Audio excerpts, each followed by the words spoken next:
নন্দে নন্দন শ্রীকৃষ্ণ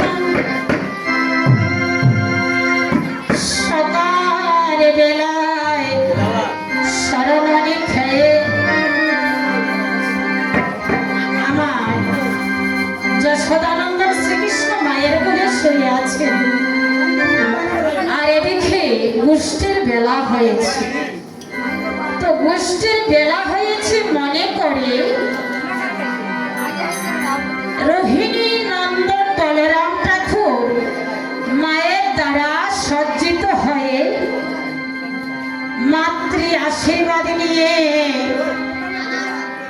গোবিন্দকে নিয়ে গোছারণে যাওয়ার জন্য আজ বলরাম ঠাকুর সজ্জিত হয়ে গমন করছে। সিংহার বেণু বাজিয়ে বাজিয়ে শশী শেখর উনি বৈষ্ণব কবি আরূপে লীলা দর্শন করে ভাব দিচ্ছেন। আয় ওরে ভাজত সব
বলরাম সেজেছেন।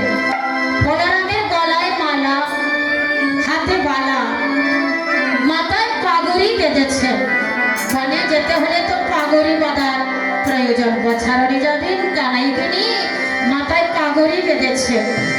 আর সত্য প্রেমে বিমূঢ় হয়ে বলরাম গমন করলেন প্রচন্ড রৌদ্রের মধ্যে।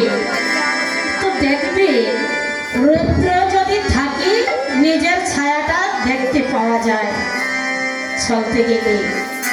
তো বলরাম কৃষ্ণ প্রাণা, অত্যন্ত কৃষ্ণ প্রেমিক বলরাম, কৃষ্ণ প্রাণা বলরাম নিজের ছায়াকে নিজেই চিনতে পারেন না।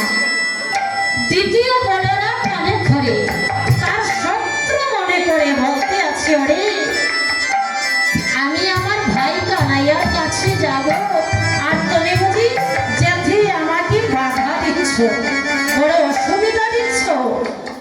হায় আপন তনর ছায়ার হেরি।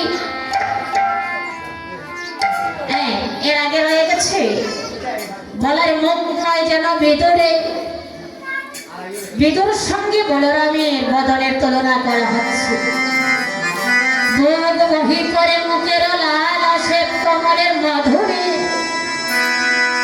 গলায় তুতলিয়ে কথা বলতেন হরে কৃষ্ণ। তো একবারে তুমি খানাই বলতে পারেন না বা ধবলি বলতে পারেন না, কাক কাক কাক কানাই বলেন, ধব ধব ধবলি বলেন।